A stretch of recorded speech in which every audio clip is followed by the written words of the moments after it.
Не строй дом на просеке, не строй на дороге. Присмотрись, где гуси сидят или другие домашние животные. Там хорошее место, там можно дом построить. Это удмурты знали всегда. Такое древнее знание помогало им выживать в мире, который устроен мудрым, но суровым инмаром.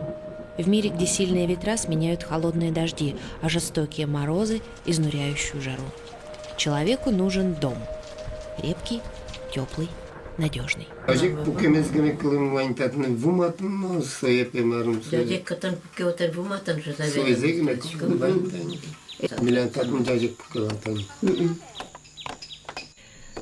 Выбрали место под будущий дом. Несколько дней там жгут костер, посыпают землю солью или крупой. Здесь будут жить люди. Что сделать, чтобы их жизнь была благополучной?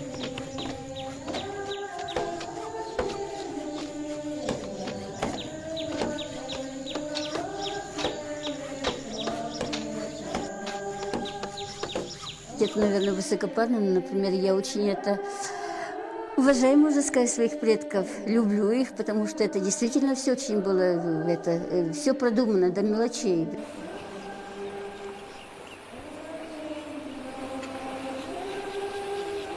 Коркажу така танкерлагай, вичтем колъяс верано злушизвал. Малы. Мукаджу така. Вообще коркалыш така. Коркалеш тако. Аждан туш принятывал. Мумкорыс пенекына тирен ен шуккеве. Шизвал. Ну шиенно даже. Пуктем берета. Ен кокале. Мало шино. Семья куспанпе аляк мирадлю шуын поннапе. Мумкорыс пе пуктем берене кына тиренны тайш кокану гера ну шиенно коказа. Келтану гера шизвал. Жутака гняльта.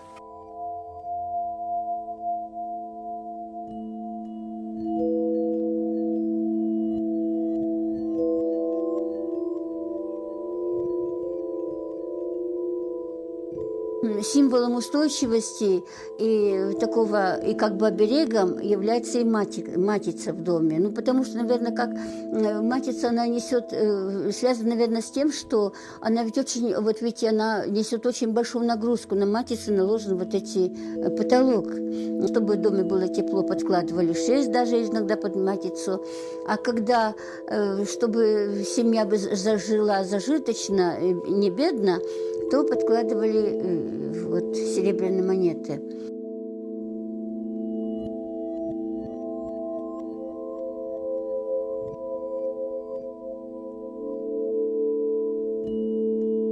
А так вот, если калыклин берем здесь, это пеймытлы тоже на куле, а ведь? Та миламадашкама. Инмар люгутен жутчиксамет брос. Инмар люгутен жутчиксамет брос. Танад ажинлык эд. Как-то так повелось, рассказывает Николай Кузьмич, что на строительстве дома работают 25 человек. Опыт подсказывал, что нужно 25, не больше и не меньше. Каждое бревно надо поднять и сруб сложить за день. Женщин на стройке почти не было, только самые близкие помощницы – жена, мать. Когда дом достроен, чтобы задобрить его духа, удмурты резали белого барана и закапывали его ноги в землю, в подполье.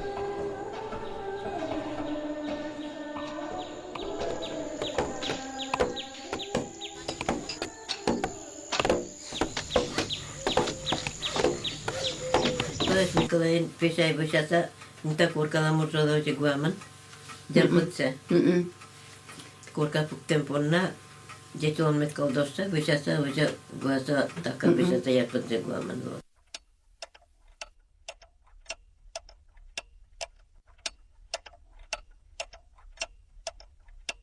Заселялись в новый дом ночью, перед рассветом. Брали с собой посуду с закваской, символ того, что нажитое добро из старого дома переносится в новый. «Пусть этот дом на месте сгниет».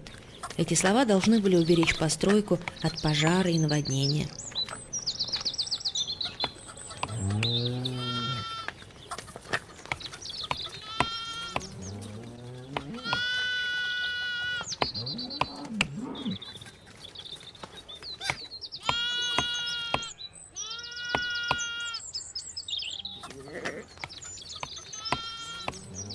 Были только два окна на улице, предположим. На одной стороне это только два окна. Это как два глаза. Это глаза. Окна – это глаза дома. И существует очень много разных поверий. Предположим, через окно не надо залезать в дом, вылезать из дома через окно нельзя. Выбрасывать мусор нельзя, потому что считаю, что если ты, предположим, вдруг выбросил какой-то мусор, или даже если сплюнул через окно, ты можешь отогнать от своего дома ангела-хранителя дома. В смысле, вот такое поверье существует среди удмуртов.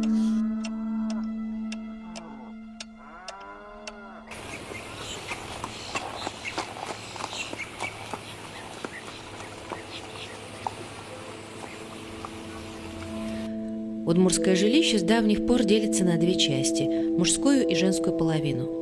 Около печки, там, где тепло, готовится еда, растут дети, женская половина дома.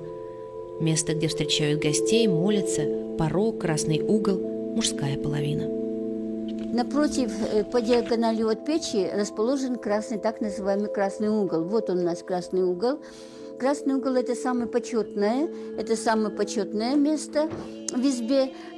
Вот видите, в красном углу как бы смыкаются встречаются две большие лавки, которые расположены вдоль стен, потому что в удмуртском доме практически мебели нет. Здесь стол, дальше стул. На стуле может сидеть только глава семьи.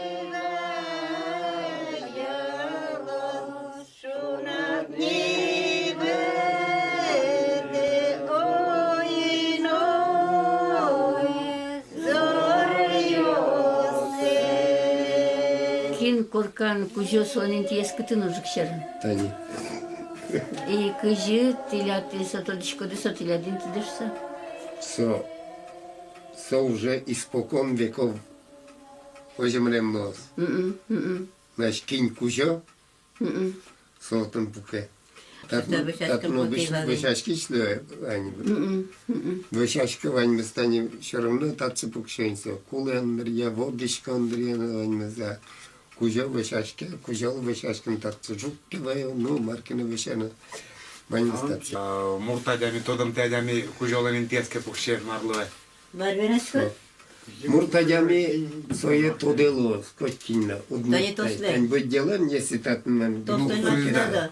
А тани джучадями с куновских тизе, ну тод мотемадями с. А соло. Шерлош адями с. Соловирашка та милямин тама, тон татиш мерма. Мукетин кепкше.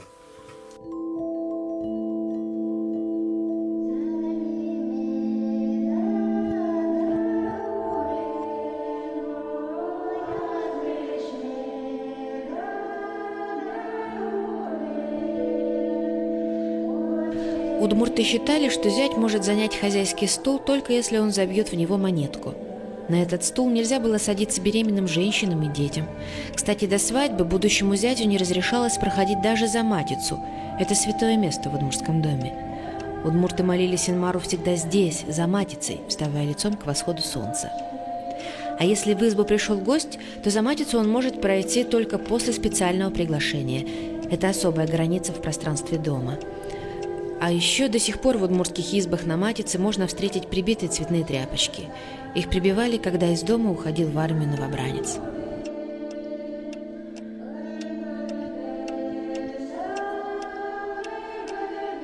А наш мумукорей малы, это кошки, солдаты кошки сядями, в чукшуке.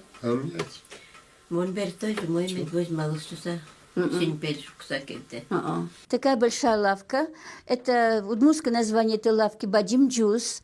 Это своеобразная кладовка. То есть вот эти верхние доски вот этой лавки можно приподнять. Вот эту доску можно, они приподнимаются.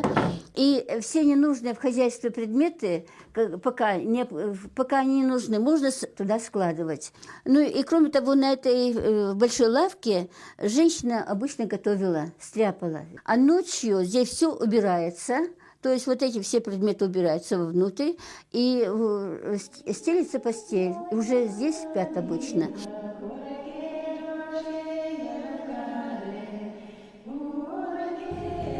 Одежда семьи хранилась в сундуках, но если что-то нужно было под рукой, то вещи развешивали на такие жерди. Все очень функционально и продумано до мелочей, потому что в таком доме жила большая семья, старики, дети, взрослые, и всем должно хватать места.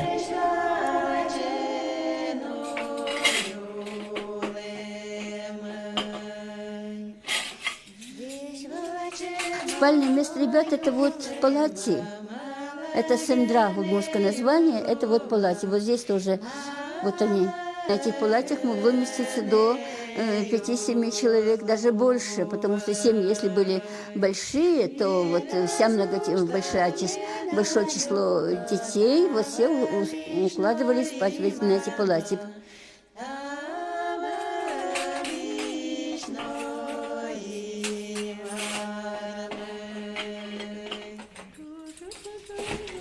Печка-матушка. С ней связано очень много. Там пекут хлеб, она дает тепло.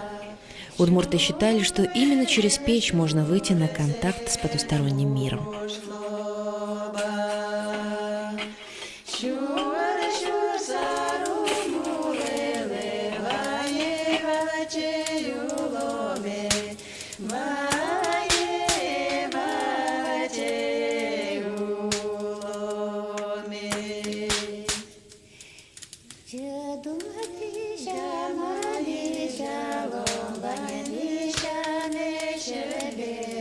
Когда рождался ребенок без признаков жизни, как бы через вот устье печи, через трубу, как бы обращались к предкам, к умершим предкам, и говорили: возвратите душу вот этого человека, вот этого ребенка.